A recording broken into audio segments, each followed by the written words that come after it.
For our next question, we'll be looking at a combination. If Maureen decides she only has room for 3 of the 7 plants, now it's not saying that she's going to put those in order, so order does not matter for this particular problem. And when order does not matter,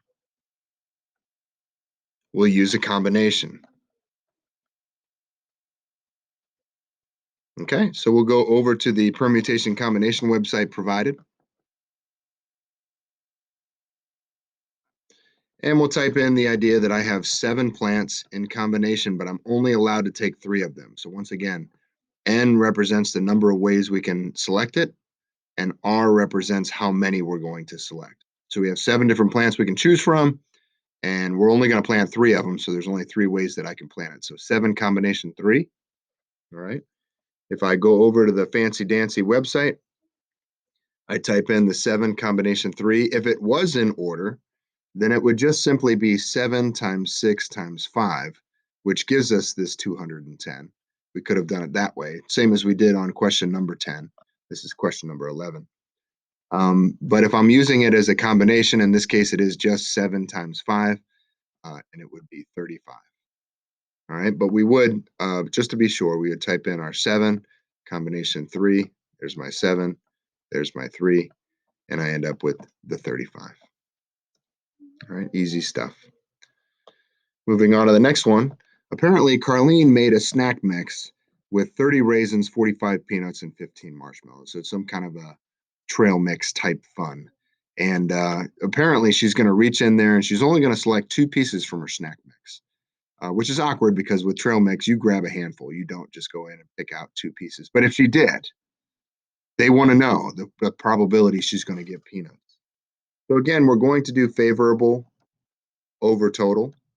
If we're using the word and, that's going to be multiplication. If we're using the word or, we're looking for addition. In this case, it's going to be 45 peanuts is my favorable out of the total. If we add these together, 15 plus 45 is going to be 60, and 60 plus 30 is the same as 6 plus 3, which is 90.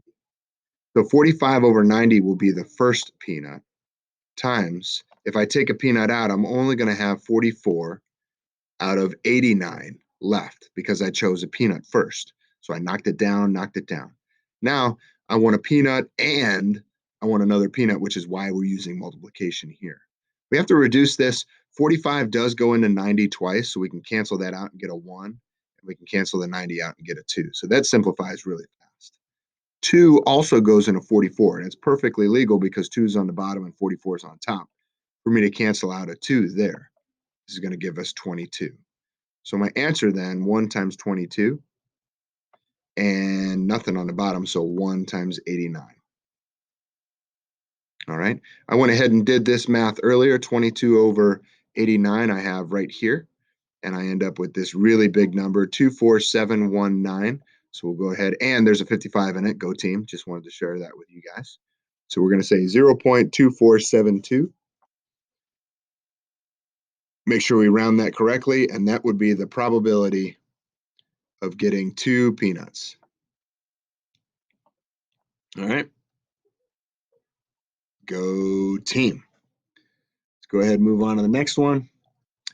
A fair die is rolled twice. What's the probability of getting the 4 the first time, but not on the second time? Again, we're going to do favorable over total. So I want the 4 to roll. There's only 1 of them. There are 6 sides to a 6-sided number cube of fair die. Now, we want a 4 and we want a number that's not a 4. Well, there's 5 numbers that aren't 4s on the number die out of 6. So now we would just do the math on that. 5 divided by 36. Again, I went ahead and did that math earlier, and 5 divided by 36 is going to be 0.13 and a bunch of 8s.